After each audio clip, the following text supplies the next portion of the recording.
Sir जोड़ में sir photo आता है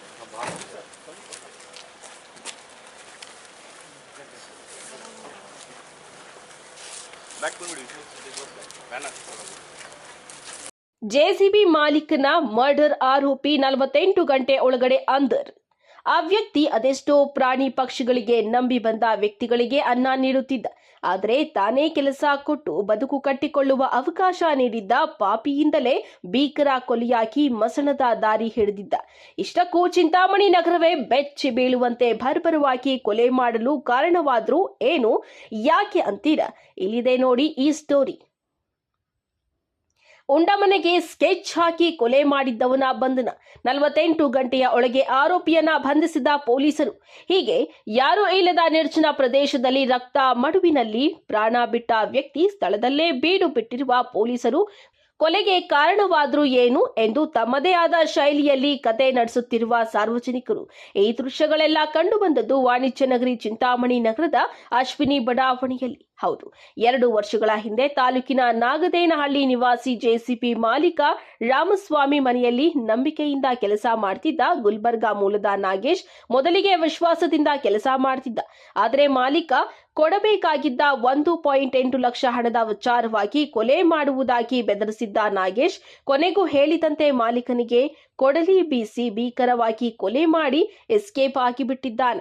ಇನ್ನು ಘಟನೆಯ ನಂತರ ಆರೋಪಿಗಾಗಿ ಬಲೆ ಬೀಸಿದ ಪೊಲೀಸರು ಎಸ್ಪಿ ಕುಶಾಲ್ ಚೌಕ್ಸೆ ನೇತೃತ್ವದಲ್ಲಿ ವಿಶೇಷ ತಂಡ ರಚಿಸಿ ಮೊಬೈಲ್ ನೆಟ್ವರ್ಕ್ ಆಧಾರದ ಮೇಲೆ ಗುಲ್ಬರ್ಗಾ ಪ್ರಯಾಣ ಬೆಳೆಸಿ ಗುಲ್ಬರ್ಗಾ ಪೊಲೀಸರ ಸಹಕಾರದಿಂದ ಕೊನೆಗೂ ಮಾಲೀಕನ ಕತ್ತಿಗೆ ಕತ್ತಿ ಬೀಸಿ ಆರೋಪಿಯನ್ನ ಬಂಧಿಸುವಲ್ಲಿ ಯಶಸ್ವಿಯಾಗಿದ್ದಾರೆ.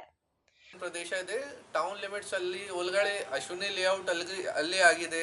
ಅಕ್ಕಪಕ್ಕ ಎಲ್ಲ ಕಡೆ ಮನೆ ಇದೆ. ಅಲ್ಲಿ ಸ್ವಲ್ಪ ಪಕ್ಕಾ ರೋಡ್ ಇಲ್ಲ, ಕಚ್ಚಾ ರೋಡ್ ಇದೆ, ಅಪ್ರೋಚ್ ರೋಡ್. ಸೊ ಬುಷಸ್ ವಗೇರಾ ಇದೆ, ಅಕ್ಕಪಕ್ಕ ಖಾಲಿ ಪ್ಲಾಟ್ಸ್ ವಗೇರಾ ಇದೆ. ಎಲ್ಲ ಫುಲ್ ಡೆವಲಪ್ಮೆಂಟ್ ಆಗಿಲ್ಲ ಬಡಾವಣೆದು. ಸೊ ಕಚ್ಚಾ ರೋಡ್ ಇದೆ ಮತ್ತು ಸ್ವಲ್ಪ ಪ್ಲಾಟ್ಸ್ ವಗೇರಾ ಖಾಲಿ ಇದೆ. ಸೊ ಆ ದಾರಿಯಿಂದ ಅವರು ಅಶ್ವಿನಿ ಲೇಔಟ್ ಅಲ್ಲಿ ಬಾಡಿಗೆ ಮನೆ ತಗೊಂಡಿದ್ದಾರೆ. ಮನೆಗೆ ಹೋಗ್ತಾ ಇದ್ದಾರೆ ಸ್ಕೂಟಿಯಿಂದ. ಆ ಟೈಮ್ಗೆ ಅವ್ರಿಗೆ ಅಡ್ಡ ಹಾಕಿ ಸ್ಟಾಪ್ ಮಾಡಿ ಅವ್ರ ಮೇಲೆ ಅಟ್ಯಾಕ್ ಮಾಡಿದ್ದಾರೆ ಇವರು. ಸೊ ಇವರಿಗೆ ಪ್ರತಿದಿನ 1,000 ಈ ಥರದ್ದು ಸ್ಯಾಲ್ರಿ ಇತ್ತು. ಯಾವುದನ್ನ JCB ಆಪ್ರೇಟ್ ಮಾಡ್ತಾರೆ ಓನ್ಲಿ ಆ ದಿನ ಅದು ಸ್ಯಾಲ್ರಿ, ಯಾವುದನ್ನ ಕೆಲಸ ಮಾಡಲ್ಲ ಆ ದಿನ ಅದು ಸ್ಯಾಲ್ರಿ ಇಲ್ಲ. ಈ ಥರದ್ದು ಅವರದು ಇತ್ತು salary. So around 1.5 lakh 1.8 lakh pending ಇತ್ತು ಪೇಮೆಂಟ್. ಈ ಥರ ನಮಗೆ ಹೇಳಿದ್ದಾರೆ ಅವರು. ಇಶ್ಯೂ ಏನಿದೆಯಾ ನಮ್ಮ ಗಮನಕ್ಕೆ ಬಂದಿಲ್ಲ. ನಮ್ಮ ಇನ್ವೆಸ್ಟಿಗೇಷನ್ ಪ್ರಕಾರ ಓನ್ಲಿ ಫೈನಾನ್ಷಿಯಲ್ ಡಿಸ್ಪ್ಯೂಟ್ ಕಾರಣ ಬಗ್ಗೆ ಈ ಥರದ್ದು ಒಫೆನ್ಸ್ ಆಗಿದೆ. ಬಟ್ ಈ ಥರ ನಾವು ಫ್ಯಾಮಿಲಿ ಜೊತೆ ಮಾತಾಡ್ತೀವಿ. ಈ ಥರದ್ದು ಯಾವುದು ನಮ್ಮ ಗಮನಕ್ಕೆ ಬರುತ್ತೆ ಡೆಫಿನೆಟ್ಲಿ ಅದನ್ನು ಕೂಡ ಪರ್ಸ್ಯೂ ಮಾಡ್ತೀವಿ.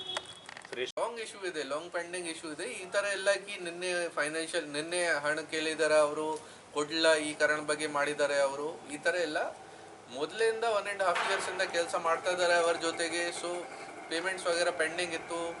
ಮೇ ಬಿ ಆ ವಿಚಾರ ಬಗ್ಗೆ ಅವರು ಕೇಳಿದ್ದಾರೆ ಅವರಿಗೆ ಕಿ ಪೇಮೆಂಟ್ ಪೆಂಡಿಂಗ್ ಇದೆ, ಅದು ಕೊಡಬೇಕು. ಸೊ ಆ ವಿಚಾರ ಬಗ್ಗೆ ಇವರದು ಏನು ಅಲ್ಟರ್ಗೇಷನ್ ಸ್ಟಾರ್ಟ್ ಆಗಿದೆ ಅದನ್ನು ಇನ್ ದ ಎಂಡಿಂಗ್ ಈ ಥರ ಅವರು ದುಡ್ಡು ಕೊಡಲ್ಲ, ಅವರಿಗೆ ಸ್ಯಾಲ್ರಿ ಕೊಡಲ್ಲ. ಈ ಕಾರಣ ಬಗ್ಗೆ ಈ ಥರ ಇನ್ಸಿಡೆಂಟ್ ಆಗಿ ಕೆಲಸ ಮಾಡಿದ್ದಾರೆ. ವಿದಿನ್ ರೆಕಾರ್ಡ್ ಟೈಮ್ ಅವರಿಗೆ ಕರ್ಕೊಂಡು ಬಂದಿದ್ದಾರೆ. ಸೊ ಅದೇ ದಿನ ನಮಗೆ ಲೇಟ್ ನೈಟ್ ಯಾವಾಗ ಈ ಇನ್ಸಿಡೆಂಟ್ ರಿಪೋರ್ಟ್ ಆಯಿತು, ನಾವು ಎಲ್ಲ ಮಾಹಿತಿ ಕಲೆಕ್ಟ್ ಮಾಡಿ ಅದೇ ದಿನ ರಾತ್ರಿ ನಮ್ಮ ಟೀಮ್ಗೆ ನಾವು ಅವರದು ನೇಟಿವ್ ಪ್ಲೇಸ್ಗೆ ಕಳಿಸಿದ್ದೀವಿ. ಸೊ ನಮಗೆ ಮೊದಲಿಂದ ಗೊತ್ತಾಗಿದೆ, ಇವರು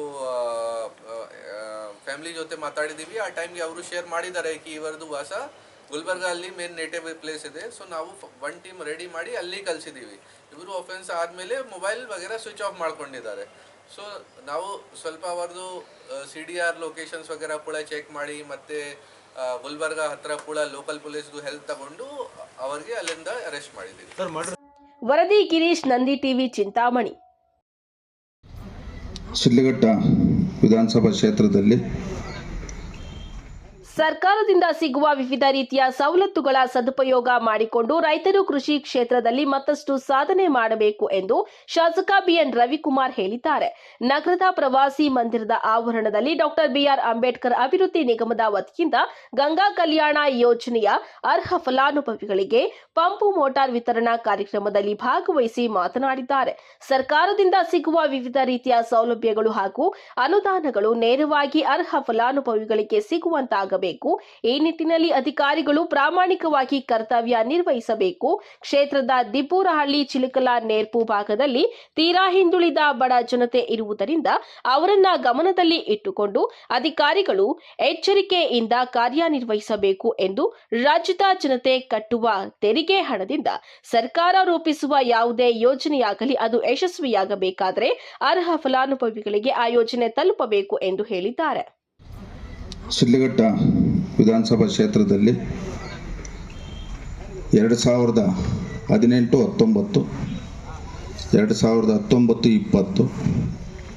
2020, 21 ಈ 3 ವರ್ಷದಲ್ಲಿ ಸುಮಾರು ನಮ್ಮ ಕ್ಷೇತ್ರದ್ದು 126 ಬೋರ್ವೆಲ್ ಕೆಲವು ಕಾರಣಾಂತರಗಳಿಂದ ಇವತ್ತು ತಾಲೂಕಿನಲ್ಲಿ ಬಡವರಿಗೆ ಬೋರ್ ಕೊರೆಸಲಿಕ್ಕೆ ತೊಂದರೆ ಆಗಿತ್ತು.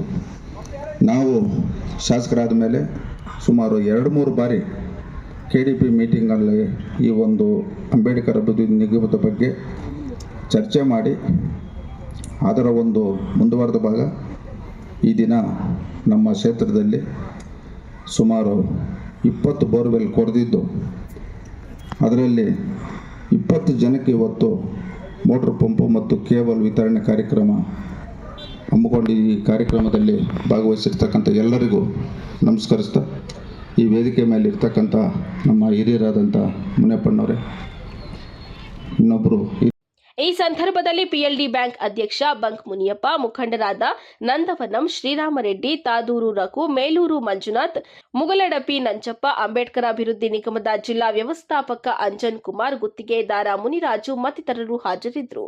ವರದಿ ಮಿಥುನ್ ಕುಮಾರ್, ನಂದಿ ಟಿವಿ, ಶಿಡ್ಲಘಟ್ಟ.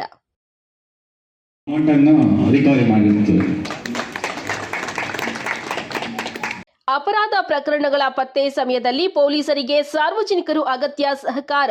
ಅಪರಾಧ ಪ್ರಕರಣಗಳನ್ನು ತಡೆಗಟ್ಟುವುದರ ಜೊತೆಗೆ ಪೊಲೀಸರ ಕಾರ್ಯಾಚರಣೆಗೆ ಜಯ ಸಿಗುತ್ತದೆ.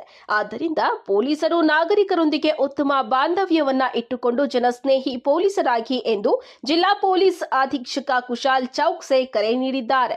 ಬಾಗೇಪಲ್ಲಿ ಪಟ್ಟಣದಲ್ಲಿ ಇರುವ ಬಾಗೇಪಲ್ಲಿ ಪೊಲೀಸ್ ಠಾಣಾ ಆವರಣದಲ್ಲಿ ಆಯೋಜಿಸಿದ್ದ ಉತ್ತಮ ಕಾರ್ಯನಿರ್ವಹಿಸಿದ ಪೊಲೀಸ್ ಸಿಬ್ಬಂದಿ ಹಾಗೂ ಸಾರ್ವಜನಿಕರಿಗೆ ಅಭಿನಂದನಾ ಸಮಾರಂಭ ಮತ್ತು ವಿವಿಧ ಪ್ರಕರಣಗಳಲ್ಲಿ ವಶಪಡಿಸಿಕೊಂಡಿರುವ ಸ್ವತ್ತನ್ನ ವಾರಸುದಾರರಿಗೆ ಹಿಂತಿರುಗಿಸುವ ಕಾರ್ಯಕ್ರಮವನ್ನು ಉದ್ಘಾಟಿಸಿ ಮಾತನಾಡಿ, ದೇವಾಲಯ, ಮನೆಗಳ್ಳತನ, ವಿಗ್ರಹಗಳ ಕಳ್ಳತನ, ನಗದು ಹಾಗೂ ವಾಹನ ಕಳ್ಳತನ, ಡಕಾಯಿತಿ, ದರೋಡೆ ಪ್ರಕರಣಗಳನ್ನು ಪತ್ತೆ ಹಚ್ಚುವ ಸಮಯದಲ್ಲಿ ಪೊಲೀಸರು ತಮ್ಮ ಪ್ರಾಣದ ಹಂಗನ್ನ ತೊರೆದು ಕೆಲಸ ಮಾಡಬೇಕಾಗುತ್ತದೆ.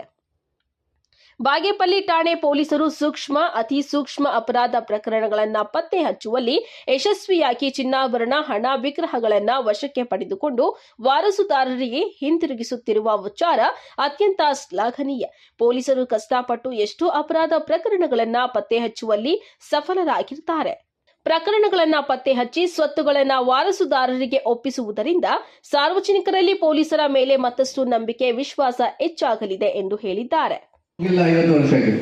ನಾನು ಹೇಳ್ತಾ ಇದ್ದೀನಿ, ಯಾಕೆ ನೀವು ಪೊಲೀಸ್ದು ಸಹಾಯ ತಗೊಳ್ಳಿ, ಪೊಲೀಸ್ದು ಸಹಕಾರ ತಗೊಳ್ಳಿ, ನಮಗೆ ಕೂಡ ಕೋಆಪರೇಷನ್ ಸಿಗುತ್ತೆ, ನಿಮ್ದು ಕೂಡ ಏನು ಸಮಸ್ಯೆ ಅದು ಸಾಲ್ವ್ ಆಗುತ್ತೆ. ಸೊ ಅದು ಒಂದು ಇಂಪಾರ್ಟೆಂಟ್ ವಿಚಾರ ಇದೆ. ಆ ವಿಚಾರ ಬಗ್ಗೆ ನಾವು ಜನಸ್ನೇಹಿ ಪೊಲೀಸಿಂಗ್ ಆಗಲಿ ಮತ್ತೆ ಅವೇರ್ನೆಸ್ ಪ್ರೋಗ್ರಾಮ್ಸ್ ಆಗಲಿ ಆ ಈಸಿ ಆಗುತ್ತೆ. ಇವತ್ತು ದಿನ ತಾವೆಲ್ಲರೂ ಕೂಡ ನೋಡ್ತಾ ಇದ್ದೀರಿ, ಈ ಸ್ಟೇಷನ್ ಹೊರಗಡೆ ಅವರು ಎಲ್ಲ ಬೀಟ್ ಸಿಬ್ಬಂದಿದು ಯಾರ್ಯಾರು ಬೀಟ್ ಸಿಬ್ಬಂದಿ ಇದ್ದಾರೆ ಅವ್ರದ್ದು ಫೋಟೋ ಹಾಕಿದ್ದಾರೆ, ಫೋನ್ ನಂಬರ್ಸ್ ಹಾಕಿದ್ದಾರೆ. ಸೊ ಏನಿದೆಯಾ ನಮ್ಮದು ಇಂಟೆನ್ಷನ್ ಈ ಪಬ್ಲಿಕ್ ಜೊತೆಗೆ ಸ್ವಲ್ಪ ಕನೆಕ್ಷನ್ ಆಗಬೇಕು. ಪಬ್ಲಿಕ್ ಕಂಪ್ಲೇಂಟ್ಸ್ ಮಾಡ್ತಾರೆ ಸುಮಾರು ಟೈಮ್ಸ್, ಲಿಕರ್ ಬಗ್ಗೆ, ಎಕ್ಸೈಸ್ ಬಗ್ಗೆ, ಇದು ಬೇರೆ ಬೇರೆ ವಿಷಯ ಬಗ್ಗೆ. ನಾವು ಅವ್ರಿಗೆ ಅದೇ ಮೋಟಿವೇಟ್ ಮಾಡ್ತಾ ಇದ್ದೀವಿ ಕಿ ನಮಗೆ ಏನು ತೊಂದರೆ ಆಗ್ತಾ ಇದೆ, ನಿಮ್ಮ ಊರಲ್ಲಿ ಏನು ಸಮಸ್ಯೆ ಇದೆ ಅದು ಡೈರೆಕ್ಟ್ ಆಗಿ ನಮಗೆ ಹೇಳಿ. ನಾವು 100% ಎಫರ್ಟ್ಸ್ ಮಾಡೋಕ್ಕೆ ಟ್ರೈ ಮಾಡ್ತೀವಿ, ಇನ್ಶೋರ್ ಮಾಡ್ತೀವಿ ಕಿ ನಮ್ಮ ಸಮಸ್ಯೆ ಸಾಲ್ವ್ ಆಗಬೇಕು. ಅದೇ ವಿಚಾರ ಬಗ್ಗೆ ನಾವು ಟ್ರಾಫಿಕ್ ಅವೇರ್ನೆಸ್ ಇದೆ, ಟ್ರಾಫಿಕ್ ಅವೇರ್ನೆಸ್ ಬಗ್ಗೆ road safety month last month ಆಚರಣೆ ಮಾಡಿದ್ದೀವಿ. ಅದೇ ಥರ ಸೈಬರ್ ಸೆಕ್ಯೂರಿಟಿ ಬಗ್ಗೆ, ಸೈಬರ್ ಫ್ರಾಡ್ ಜಾಸ್ತಿ ಆಗ್ತಾ ಇದೆ ನಮ್ಮ ಡಿಸ್ಟಿಕಲ್ಲಿ, ಆ ವಿಚಾರ ಬಗ್ಗೆ ಕೂಡ ನಾವು ರೆಗ್ಯುಲರ್ ಆಗಿ ಫಂಕ್ಷನ್ಸ್ ಮಾಡ್ತಾ ಇದ್ದೀವಿ, ಅವೇರ್ನೆಸ್ ಡ್ರೈವ್ಸ್ ಮಾಡ್ತಾ ಇದ್ದೀವಿ ಸ್ಕೂಲ್ ಕಾಲೇಜ್ಗಳಲ್ಲಿ. ಜೊತೆಗೆ ನಮ್ಮ ಇಲ್ಲಿ ಲೋಕಲ್ ಸ್ಟಾಫ್ ಏನಿದೆ ಅವರು ಸ್ಕೂಲ್ಸಲ್ಲಿ ಕಾಲೇಜಲ್ಲಿ ವಿಸಿಟ್ ಮಾಡಿ NDPS ವಿಚಾರ ಬಗ್ಗೆ, ಟ್ರಾಫಿಕ್ ವಿಚಾರ ಬಗ್ಗೆ, ಸೈಬರ್ ವಿಚಾರ ಬಗ್ಗೆ ಎಲ್ಲ ವಿಚಾರ ಬಗ್ಗೆ ಅವರು ಅವೇರ್ನೆಸ್ ಕ್ರಿಯೇಟ್ ಮಾಡ್ತಾ ಇದ್ದಾರೆ. ಇದು ಎಲ್ಲ ಪ್ರಯತ್ನ ನಾವು ಯಾಕೆ ಮಾಡ್ತಾ ಇದ್ದೀವಿ ಕಿ ತಮ್ಮೆಲ್ಲರಿಗೆ ಫಸ್ಟ್ ಅವೇರ್ನೆಸ್ ಆಗಬೇಕು, ಜೊತೆಗೆ ಆದ್ಮೇಲೆ ಸ್ವಲ್ಪ ಒಂದು ಕನೆಕ್ಷನ್ ಕ್ರಿಯೇಟ್ ಆಗಬೇಕು. ತಮ್ಮೆಲ್ಲರದು ಒಂದು ಪೊಲೀಸ್ ಜೊತೆಗೆ ಕನೆಕ್ಷನ್ ಆಗುತ್ತೆ ಕಿ ಓಕೆ ಏನಿದೆಯಾ ಸುಮಾರು ಈ ಸಂದರ್ಭದಲ್ಲಿ ಹೆಚ್ಚುವರಿ ಪೊಲೀಸ್ ಅಧೀಕ್ಷಕ R I Khasim, DYSP Shivakumar, Gudibande police circle inspector Nayaz Baig, ಇನ್ಸ್ಪೆಕ್ಟರ್ಗಳಾದ ನಾಗಮ್ಮ, ಮುನಿರತ್ನಂ ಮತ್ತಿತರರು ಇದ್ದರು. ವರದಿ ಗೋಪಾಲರೆಡ್ಡಿ, ನಂದಿ ಟಿವಿ, ಬಾಗೇಪಲ್ಲಿ.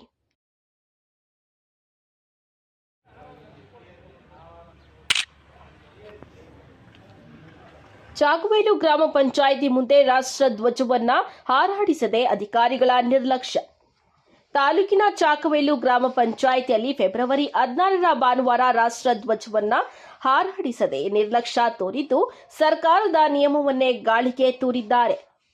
ರಾಜ್ಯದ ಎಲ್ಲಾ ಜಿಲ್ಲಾ ಪಂಚಾಯಿತಿ, ತಾಲೂಕು ಪಂಚಾಯಿತಿ, ಗ್ರಾಮ ಪಂಚಾಯಿತಿಗಳಲ್ಲಿ ರಾಷ್ಟ್ರ ಧ್ವಜವನ್ನ ಹಾರಿಸಬೇಕು ಎಂದು ರಾಜ್ಯ ಸರ್ಕಾರ ಗ್ರಾಮೀಣಾಭಿವೃದ್ಧಿ ಮತ್ತು ಪಂಚಾಯತ್ ರಾಜ್ ಇಲಾಖೆಯ ಎಲ್ಲಾ ಗ್ರಾಮ ಪಂಚಾಯಿತಿಗಳಿಗೂ ಸೂಚನೆಯನ್ನ ನೀಡಿ ಸುತ್ತೋಲೆಯನ್ನ ಹೊರಡಿಸಿತ್ತು. ಆ ಸುತ್ತೋಲೆಯಲ್ಲಿ ರಾಷ್ಟ್ರೀಯ ಸ್ವಾಭಿಮಾನ, ವೈಭವ ಹಾಗೂ ಹೆಗ್ಗಳಿಕೆಯ ಪ್ರತೀಕವಾಗಿರುವ ರಾಷ್ಟ್ರ ಧ್ವಜವನ್ನ ರಾಜ್ಯದ ಎಲ್ಲಾ ಗ್ರಾಮ ಪಂಚಾಯಿತಿಗಳು, ತಾಲೂಕು ಪಂಚಾಯಿತಿಗಳು ಹಾಗೂ ಜಿಲ್ಲಾ ಪಂಚಾಯಿತಿಗಳು ತಮ್ಮ ಕಾರ್ಯಾಲಯದ ಆವರಣದಲ್ಲಿ ನಿರ್ಮಿಸಿರುವ ಧ್ವಜಸ್ತಂಭದಲ್ಲಿ ವಾರದ ಪ್ರತಿದಿನ ಘನತೆ ಮತ್ತು ಗೌರವಯುತವಾಗಿ ಹಾರಾಡಿಸಲು ಕ್ರಮ ಕೈಗೊಳ್ಳುವಂತೆ ಸೂಚಿಸಲಾಗಿತ್ತು. ಆದರೆ ಇಲ್ಲಿನ ಚಾಕವೇಲು ಗ್ರಾಮ ಪಂಚಾಯಿತಿಯಲ್ಲಿ ಪಿಡಿಒ ಅಧಿಕಾರಿಗಳ ನಿರ್ಲಕ್ಷ್ಯದಿಂದ ಭಾನುವಾರ ರಾಷ್ಟ್ರ ಧ್ವಜವನ್ನ ಹಾರಿಸದೆ ಅಗೌರವ ತೋರಿದ್ದಾರೆ. ವರದಿ ರಾಮಾಂಜನೇಯ ಎಸ್, ನಂದಿ ಟಿವಿ.